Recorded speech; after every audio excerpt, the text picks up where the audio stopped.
Hoje eu vou falar sobre duas gigantes do setor elétrico de transmissão, que todo investidor de dividendos conhece, a EsEnergia e a Taesa.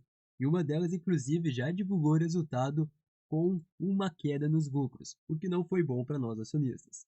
E a outra vai divulgar ainda essa semana. Mas será que ainda vale a pena entrar neste momento nas empresas? É um bom momento ou não? No final ainda eu vou te contar qual eu, pessoalmente, acho mais interessante no momento. Eu tenho certeza que esse final vai te surpreender, certo? Vamos começar aqui então falando sobre a comparação das duas empresas. Em questão de PEG, em questão aqui de dívida, a parte da Taesa está perdendo, como a gente pode ver. O PEG, a EsEnergia tem um PEG menor do que a Taesa, comparando aqui os pares com um final 4, para ficar uma comparação justa. A gente tem a margem líquida, a Taesa levando vantagem, dívida líquida para EBITDA. A gente vê que a dívida da ISA está um pouco menor que a Taesa. Transmissões costumam ter uma dívida mais alta, isso é normal, porque elas sempre estão fazendo investimentos em concessões. Inclusive, eu vou falar para vocês a situação atual das empresas, tá? Porque isso vai ditar os ritmos dos próximos proventos. A Taesa tem um ROI maior que a EsEnergia no momento, e aqui, se a gente pegar os dividendos que eu acabei passando, o dividend yield, a EsEnergia está com um dividend yield maior comparado com a Taesa, certo? Sabendo destas informações, vamos se aprofundar nas empresas, porque a EsEnergia divulgou os resultados com uma queda no seu lucro. E o que eu mostrei para vocês num vídeo atrás comentando sobre a EsEnergia? Que as concessões iriam se encerrar em um certo período e a empresa teria que investir novamente uma grana pesada para estar recebendo essas concessões. E o que isso vai resultar no curto prazo para a empresa? Dividendos menores. A empresa vai ter que pegar a parte do que recebe, então investir novamente para futuramente poder pagar mais dividendos. Isso aqui é uma parte totalmente normal das empresas de transmissão. Elas compram concessões que são caras, mas aí elas conseguem se garantir por anos aí nessa linha de transmissão. E vai acontecer isso com a EsEnergia. Então, provavelmente, a gente vai ver uma queda no dividend yield, como já aconteceu em outros períodos. E daí, entrando aprofundadamente sobre a Taesa, aqui eu estou na Taesa 11, mas não tem problema. É a mesma ideia para mostrar para vocês. Então, a Taesa também vai passar por isso. Vai ter que cair um pouco o pagamento dos dividendos, porque vai precisar participar de novas concessões, adquirir novas concessões, e isto custa dinheiro. Se a empresa continuar pagando esses yields altos, o que vai acontecer? A dívida vai estourar. Isso para uma empresa e para outra a mesma história. Então a gente como acionista, se tem, por exemplo, essas empresas em carteira, eu pessoalmente, já de antemão falando para vocês, não possuo nenhuma das duas empresas, mas tendo essa ação em carteira, você deve preferir que ela diminua o dividend yield para não aumentar a dívida, porque com yield menor, ela pode pegar parte do que pagaria para os acionistas e investir nessas concessões, certo? Vocês têm que entender que o setor exige muito investimento em certos períodos. É totalmente normal. E como você viu nos resultados da EsEnergia, foi menor o lucro. A Taesa, por exemplo, também vai divulgar os seus resultados agora nesta semana. Então a gente também vai ter informações se o lucro da Taesa também caiu. E aí você vai ter noção também na base da cotação da empresa. Investir em ações, assim, pensando no curto prazo, você tem que se atentar nesses momentos. Agora, se você pretende ter Taesa e ter EsEnergia por longuíssimo prazo, questão de 20, 30 anos, cara, não são esses momentos que você tem que se preocupar, porque já seria um momento para ir acumulando aos poucos, sempre ali com cautela, porque a gente viu que em momentos anteriores estava em R$ 25, 25 com 20.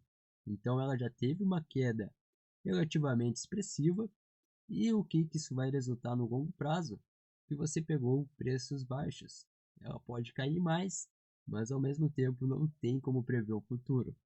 Na Taesa vai na mesma linha. A gente pega aqui um período um pouco curto de um ano, ela estava ali na casa dos 35. Agora ela voltou ali para os 33,69. Se vai ver, bem tempo atrás, a Taesa estava numa cotação padrão aqui mais alta, de quase R$ 45, chegou a R$ 45. Então são momentos. Aqui era um cenário totalmente diferente do que é hoje.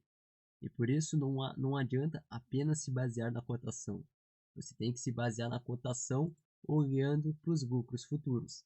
Então, quando acontece uma queda desta, o mercado já está precificando momentos onde pode ter impacto no lucro e no pagamento de dividendos. Se a gente pegar aqui, por exemplo, as informações até mesmo de preço sobre lucro, a gente vai ver que está no momento aqui, ó, de preço justo para o lucro que a empresa está tendo, de lucro líquido. A gente teve momentos que a cotação valia muito mais do que o lucro representado, o lucro aqui na casa dos 1,37. Mas em 2020 foi o contrário, a empresa estava mais barata para o lucro que ela estava gerando. Acontece a mesma coisa na energia. Então, o momento do mercado, os momentos são cíclicos. E por isso que eu venho aqui falar para vocês sobre essa comparação e dar a minha opinião de qual que seria o melhor investimento, porque eu tenho, na minha visão, um investimento muito mais interessante para o momento, mas é algo pessoal meu. Você, como investidor, como pessoa que coloca o seu dinheiro, aloca o seu dinheiro, tem que sempre considerar e analisar a sua realidade. Aqui no lucro e cotação da Energia, por exemplo, a gente vê que a maior parte das vezes a cotação estava acima do lucro líquido representado. Então a empresa gerava 2,32 bilhões de lucro e a sua cotação justa, assim dizendo, seria na casa aqui, ó, de R$ 16, mas a cotação estava de 23. Então isso acontece, em outros momentos aqui ela estava dando mais lucro do que sua cotação valia. Então são momentos, né, de divergência, de momentos diferentes no mercado. Então, como falei para vocês no início do vídeo, eu iria dar a minha opinião de qual que seria o melhor investimento. Na minha visão, no momento, faz muito mais sentido ainda ter um investimento como o BB Seguridade. Na minha carteira pública do canal, eu não canso de comentar sobre essa empresa. Se você compra agora, nesse dia que eu estou lançando o vídeo, ainda tem tempo para receber os dividendos, porque a Datacom está aqui, ó, no dia 14/8. Então ainda você tem uma margem para estar comprando as ações da BB Seguridade e receber um bom provento de 1,94, certo? Esta é a minha visão, você como investidor tem que fazer a sua análise, mas eu estou dando um conselho que eu gostaria que dessem para mim, principalmente se eu estava lá no começo sem entender muita coisa. Sempre, claro, compra aos poucos, não vai exagerando, sempre tem a diversificação também certa na sua carteira, mas hoje, na minha visão, eu vejo BB Seguridade com um bom preço e uma boa oportunidade, certo? Então, este daqui foi o conteúdo, espero que você tenha gostado. E bom, se eu vou estar certo ou não, você só vai saber se acompanhar o canal, porque aí você vai estar aqui para cobrar o que eu falei para vocês. Então se inscreve aí no canal, e toda semana eu estou trazendo novos conteúdos, e vocês vão ver se eu acertei de fato no Biosseguridade era um bom momento, ou se depois aí do anúncio da Datacom, a cotação vai desabar e você vai ter uma grande perca. Pode acontecer, é renda variável, mas eu sempre penso em investindo no longo prazo, certo? Então deixe seu gostei aí embaixo e também comenta para mim se você está comprando Energia, os motivos disso, se está comprando Taesa, os motivos disso daqui também. Deixe aí a sua opinião nos comentários. Forte abraço e a gente se vê no próximo vídeo.